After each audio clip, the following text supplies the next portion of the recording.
बारिश अपने उफान पर थी।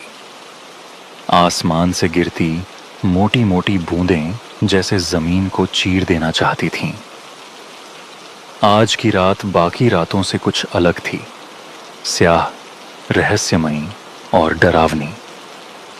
गांव बेलपुर की गलियां जैसे किसी अनजानी आहट की गवाह बन रही थीं। गांव के एक कोने में एक पुरानी सी झोपड़ी के नीचे 4 बच्चे बैठे थे, नील, सूरज, कबीर और विनय। चारों की आंखों में बेचैनी और डर झलक रहा था। देखो ना, हर बार यही होता है। शाम ढलते ही बिजली गुल, फिर ये अंधेरी बारिश, और अब तक बुजुर्ग हरिनाथ बाबा भी नहीं आए। मुझे तो सच में अजीब लग रहा है। बाबा की कहानियां हुई तो सुनने लायक होती हैं। याद है पिछली बार तालाब वाली औरत की कहानी?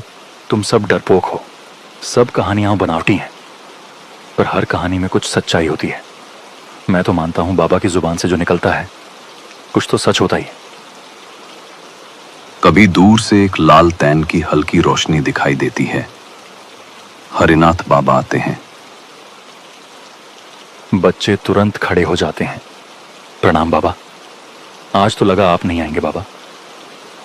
तुम बच्चों के बिना मेरी रात अधूरी लगती है। आज कोई सच्ची कहानी सुनाइए, डरावनी मगर असली। हाँ, अगर सच्ची कहानी ही सुननी है तो ठीक है, पर यह कहानी कोई मजाक नहीं है। ये कहानी उस दिन की है जब मैं मौत के बिल्कुल पास पहुंच गया था। चारों बच्चे आग के पास बैठ जाते हैं। बारिश की बूंदें टीन की छत से टकरा रही थीं। माहौल शांत और गूंजदार था। ये बात तब की है जब मैं 26 साल का था। मैं राजपुर गांव में डाकिया था। बारिश के मौसम में भी चिट्ठियां पहुंचाना मेरी जिम्मेदारी थी। एक दिन रात को मुझे पास के कस्बे चंद्रपुर जाना पड़ा। बस स्टैंड सुनसान था, सिर्फ एक बूढ़ा बैठा था। इतनी रात को क्यों आए हो? ये इलाका ठीक नहीं है।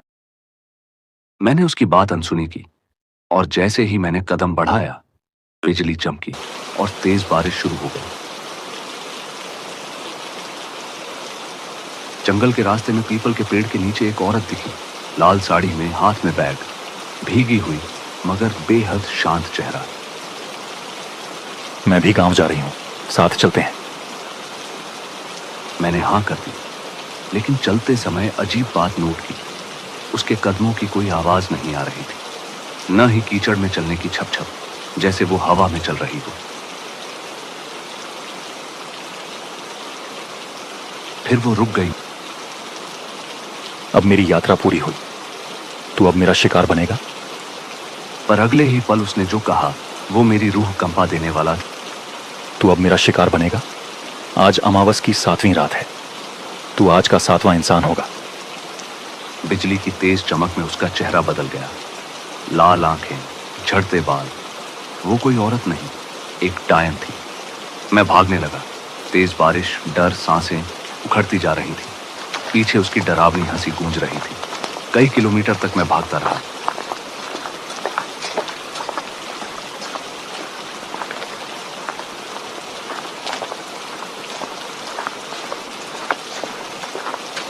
फिर अचानक मुझे एक झोपड़ी दिखाई दी। मैं अंदर घुसा, कोने में बैठ गया। पर बाहर उसकी परछाई अब भी घूम रही थी। मैं कांपता रहा, जाने कब मेरी आंख लग गई।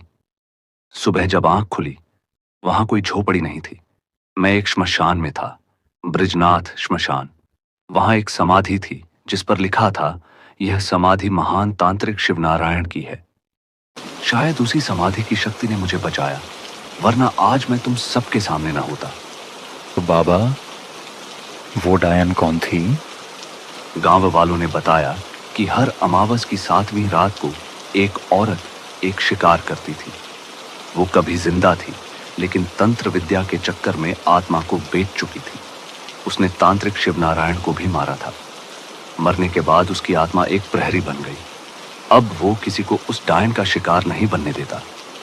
तो क्या वो डायन अब भी है? शायद उसकी शक्ति अब भी कहीं बची हो। लेकिन बच्चों, एक बात हमेशा याद रखना, रात के अंधेरे में किसी अजनबी की बातों में आकर कभी भी साथ मत चलना, चाहे वो कितनी भी भरोसेमंद क्यों न लगे। मौत अक्सर सबसे मासूम चेहरे के पीछे छिपी होती है। बाहर अब भी बारिश हो रही थी, मगर बच्चों के मन में अब केवल एक ही सवाल था, क्या सच में बृजनाथ शमशान की आत्मा आज भी पहरा देती है, या अगली अमावस की रात कोई और उसका शिकार बनने वाला है।